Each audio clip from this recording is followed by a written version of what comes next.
ಓಹೋ, ಅಂದರೆ ಅವ್ರು ಯಾವತ್ತು AICC ಇನ್ಚಾರ್ಜ್ ತೊಗೊಂಡಿದ್ರೋ ಗೊತ್ತಿಲ್ಲ ನನಗೆ. ಬಟ್ಟು ಅವರ ಪಾರ್ಟಿನಲ್ಲಿ ಇರ್ತಕ್ಕಂಥ ನಮ್ಮ ಪಾರ್ಟಿನಲ್ಲಿ ಗೌರವವಾಗಿ ನಡ್ಕೊತಾವ್ರೆ. ಅಧಿಕಾರ ಅಟ್ಟೆ ನನಗೂ ಅವಕಾಶ ಬಂದು ಕೊಡಿ ಅಂತಾರೆ. ಅವ್ರ ಪಾರ್ಟಿಲಿ ತೊಡ್ತಾರೆ. ನಾನು ಶಿಕಾರಿಪುರಕ್ಕೆ ಸ್ಟಾರ್ಟ್ ಮಾಡ್ತೀನಿ ಅಂತಾರೆ. ಇನ್ನೊಬ್ಬ ಮನೆ ಡಾಕ್ಟರ್ ಸುಧಾಕರ್ ಹೇಳೋರಲ್ಲ, ಬಟ್ ಅದು ಸರ್ಮಡೆ ಕೇಳಿ ಅಶೋಕ್ ಯಾರ ಪಾರ್ಟಿಲೂ ಯಾವುದು ಕೊಟ್ಟಿದ್ದಾರೆ ನನಗೆ ಗೊತ್ತಿಲ್ಲ. ಮುಖ್ಯಮಂತ್ರಿ ಮಾತನಾಡ್ತಾರೆ, ಪಕ್ಷ ಇದೆ, ಅವರೇನು ಎಲ್ಲೂ ಕಾರಣನ ಎಕ್ಸ್ಪ್ರೆಸ್ ಮಾಡಿಲ್ಲ. ಸೊ ಅವರಿಗೆ ಇಲ್ಲಿವರೆಗಿದ್ರು ಮುಂದಕ್ಕೆ ಏನಾರ ಬೇರೆ ಥರ ಅವಕಾಶ ಕೊಡಲಿ ಏನು ಮಾಡಿದಾರ ಅಥವಾ ಏನು ಅಂತೇಳಿ ಮುಖ್ಯಮಂತ್ರಿಯವರು ಅವರು ಭಾಳ ಆತ್ಮೀಯರಿರೋದ್ರಿಂದ ಅವ್ರ ಜೊತೆ ಮಾತನಾಡ್ತಾರೆ.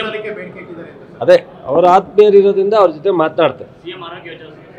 CM ಆರೋಗ್ಯ ನಾನು ಫೋನ್ ಮಾಡೋಕ್ಕಾಗಿಲ್ಲ ಬೆಳಗ್ಗೆಯಿಂದ. ಸೊ ಪ್ರೆಸ್ಟಲ್ ಅವರಂತೆ ಟ್ರೈ ಮಾಡಿದೆ, ಮಾತಾಡ್ತಾರೆ. ಹಾಂ, ಮನ್ಮೂಲ್ ಚುನಾವಣೆ 12-10 ಗೆಲ್ತೀವಿ. ಹಾಂ, ಮುಲಾಜಿಲ್ದರೆ ನೀವೆಲ್ಲ ಇಷ್ಟು ಸಪೋರ್ಟ್ ಮಾಡು, ನಾವು ಗೆಲ್ಲ ಅಂದ್ರೆ ಹೆಂಗೆ? ಅಯ್ಯೋ ಪಾಪ, ಈಗೇನು ತಮಿಳ್ನಾಡಲ್ಲವ್ರಂತ ಈಗಲೂ ಇಲ್ಲೇ ಓಡಾಡ್ತಾವ್ರೆ. ಒಂದು ಗೃಹ ಪ್ರವೇಶ, ಮದುವೆ, ಇನ್ನೂ ವಾರಕ್ಕೆ 4 ದಿವಸ ಇಲ್ಲೇ ಇರಲಿ. ನಮಗೇನು ಬೇಜಾರಿಲ್ಲ, ಇಲ್ಲೇ ಓಡಾಡಲಿ. ಕರ್ನಾಟಕ ಏನು ಮಾಡ್ತಾರೆ ಅನ್ನೋದು ಮುಖ್ಯ, ಅವ್ರು ಎಲ್ಲಿದ್ದಾರೆ ಅನ್ನೋದು ಮುಖ್ಯ ಅಲ್ಲ.